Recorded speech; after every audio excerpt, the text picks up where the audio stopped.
poverty's push increasingly is into the suburbs, in plain sight.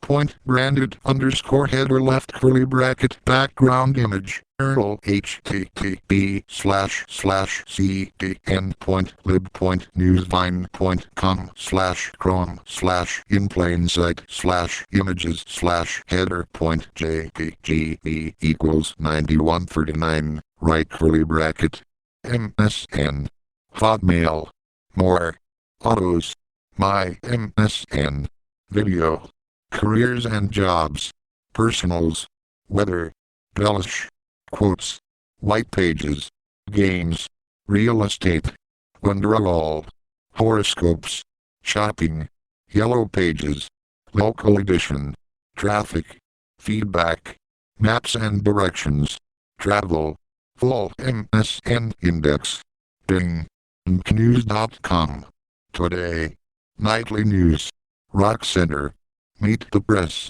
Dateline MSNBC Breaking News Newsvine Home U.S.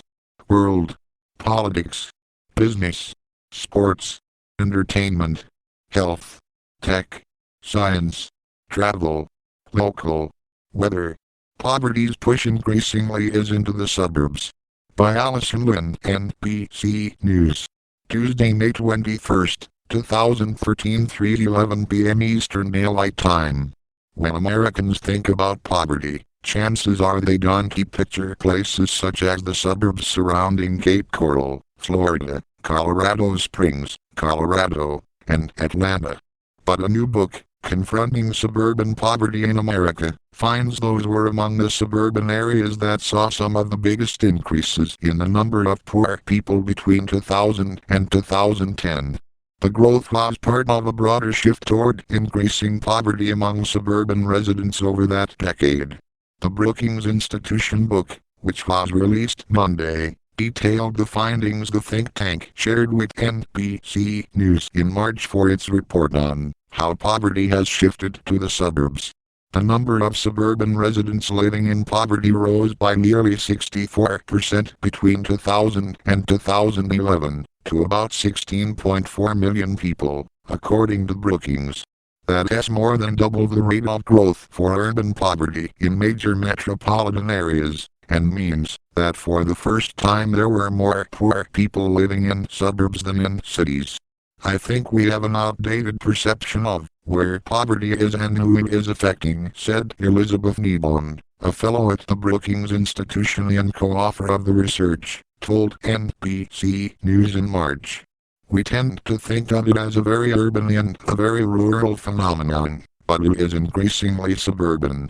In the suburbs of Cape Coral, the poverty rate increased by 8 percentage points between 2000 and 2011, to 18.6%.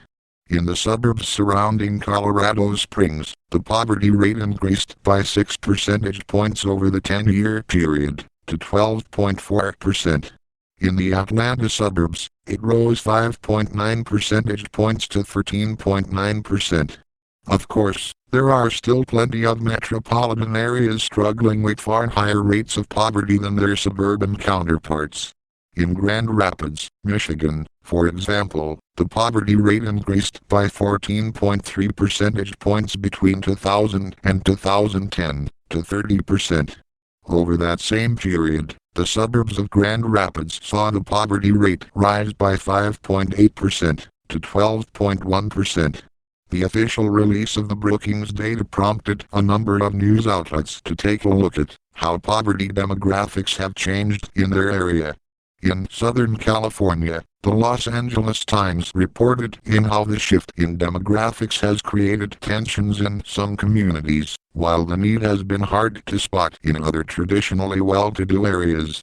In Washington state, the Seattle Times reported in how poverty has sprung up in the south suburbs of Seattle, where immigrants and refugees mix with low-income families who could no longer afford Seattle's real estate costs. And in Minnesota, the Star Tribune explored how a rise in suburban poverty has increased the need for community services such as emergency aid and food assistance in the suburbs of Minneapolis-St. Paul. In the Washington, D.C. area National